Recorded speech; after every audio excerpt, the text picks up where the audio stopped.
بسم اللہ الرحمن الرحیم نحمدہ و نصلی علی رسول کریم اما بعد فاعوذ باللہ من الشیطان الرجیم بسم اللہ الرحمن الرحیم قل ان کان آباؤکم و ابناؤکم و اخوانکم و ازواجکم و عشیرتکم و اموال اقترفتموها وتجارة تخشون کسادها ومساکن ترضونها احب الیکم من اللہ ورسولہ وجہاد فی سبیلہ فتربصوا حتی یأتی اللہ بامرہ واللہ لا یہدی القوم الفاسقین۔ سورہ توبہ آیت نمبر 24۔ آپ فرما دیجئے کہ اگر تمہارے باپ اور تمہارے بیٹے اور تمہارے بھائی اور تمہاری بیویاں اور تمہارے کنبہ اور تمہارے وہ اموال جو تم نے کمائے اور وہ تجارت جس میں تمہیں خسارے کا اندیشہ ہو اور وہ گھر جس کا تم پسند کرتے ہو تم کو اللہ سے اور اس کے رسول سے اور اس کے راہ میں جہاد کرنے سے زیادہ پیارے ہوں تو تم منتظر رہو یہاں تک کہ اللہ تعالیٰ اپنا حکم بھیج دیں، یعنی اللہ تعالیٰ اپنے حکم سے مراد کی موت ہے۔ اس آیت کریمہ سے ثابت ہوتا ہے کہ ایک مسلمان کو سب سے زیادہ اللہ اور اس کے رسول سے محبت ہونی چاہیے۔ اگر ایسا نہ ہو تو اندیشہ ہے کہ کہیں ہم اللہ کے غضب کی گرفت میں نہ جائیں۔ ایک حدیث میں حضور صلی اللہ علیہ وسلم نے ارشاد فرمایا، تم میں سے کوئی شخص مومن نہیں بن سکتا جب تک کہ اس سے میرے ساتھ اور میرے ساتھ اپنے باپ اور اولاد اور سارے انسانوں سے بڑھ کر محبت نہ ہو۔ دنیا میں محبت کے 3 بڑے اسباب شمار ہوتے ہیں، کمال، جمال اور احسان۔ یہ تینوں اسباب نبی کریم صلی اللہ علیہ وسلم کی ذات اقدس میں بدرجہ تم پائے جاتے ہیں، لہذا آپ سے محبت رکھنا، حضور صلی اللہ علیہ وسلم سے محبت رکھنا دنیا کے چلے ہوئے قانون اور رسم کے مطابق بھی ضروری ہے۔ اگر کمالات کے اعتبار سے دیکھا جائے تو حقیقت یہ ہے کہ حضرت آدم علیہ السلام سے لے کر حضرت عیسیٰ علیہ السلام تک تمام انبیاء علیہ السلام کو جو کمالات فرداً عطا کیے گئے تھے وہ سارے کمالات رب کائنات نے آن حضرت صلی اللہ علیہ وسلم کی ذات اقدس میں جمع فرما دیے تھے۔ وہ کون سا خلق، وہ کمال ہے جو آپ کو عطا نہیں کیا گیا تھا؟ آپ کے علم کا حال یہ ہے کہ آپ کے مبارک زبان سے نکلے ہوئے ارشادات کی آج تک تشریحات کی جاری ہیں، مگر حق ادا کرنے کی کوئی بھی دعویٰ نہیں کر سکا۔ ان شارحین میں کوئی محدث اور کوئی فقیہ، کوئی مفسر، کوئی سیرت نگار جب فرمانے والے امی محض تھے۔ خوش اخلاقی کا یہ عالم تھا کہ حضرت انس رضی اللہ عنہ فرماتے ہیں کہ میں نے 10 برس تک حضور صلی اللہ علیہ وسلم کی خدمت بھی، آپ نے مجھے کبھی اف تک نہیں کہا اور نہ کبھی یہ فرمایا کہ تو نے یہ کام کیوں کیا، نہیں یہ کام کیوں نہیں کیا۔ حضرت عبداللہ بن حارثہ کہتے ہیں کہ بھائی کیا میں نے کسی شخص کو رسول اللہ صلی اللہ علیہ وسلم سے زیادہ خوش مزاج مسکرانے والا نہیں دیکھا۔ خود باری تعالیٰ نے آپ کے بارے میں گواہی دی کہ آپ خلق عظیم کے منصب فائز ہیں، وَإِنَّكَ لَعَلَىٰ خُلُقٍ عظیم۔ خلق عظیم اخلاق کا سب سے بلند ترین مرتبہ کا نام ہے۔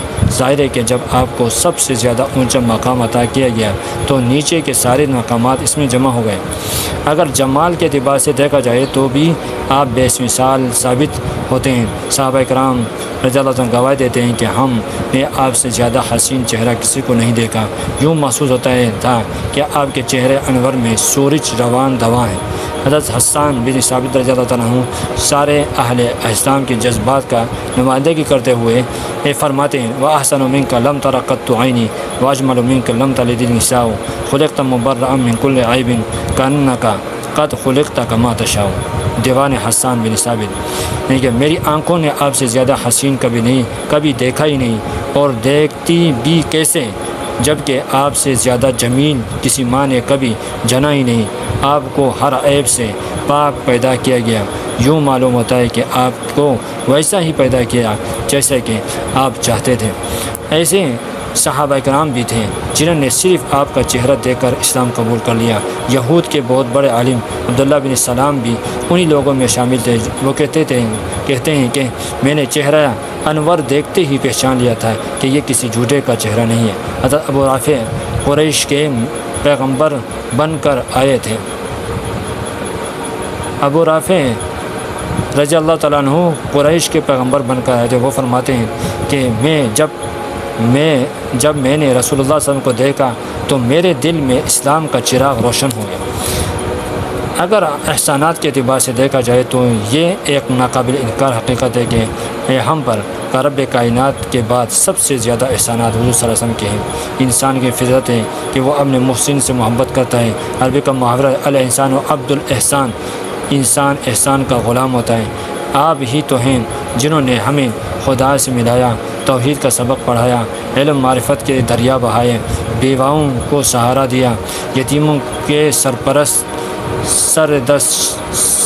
پر دست شفقت رکھا، حیوانوں کو انسان بنایا، عورتوں کو حقوق دیے، انسانوں میں ذات پات کے توافت کو ختم کیا۔ آپ صلی اللہ علیہ وسلم ہی تو تھے جو انسانیت کے لیے غم زدہ اور دعاگو رہتے تھے۔ آپ سے محبت کرنے والا حقیقت میں انسانیت سے اور اخلاق حسنہ کے عظیم ترین پیکر سے محبت کرتا ہے۔ یہ بات عام انسانوں کے حوالے سے کی جا رہی ہے، ورنہ خود مسلمان کا حال یہ ہے کہ محبت نبوی صلی اللہ علیہ وسلم اس کے ایمان کا حصہ ہے۔ اس کے ایمان کا اعتبار ہو ہی نہیں سکتا اگر اس کے دل میں حضور صلی اللہ علیہ وسلم کی محبت نہ ہو۔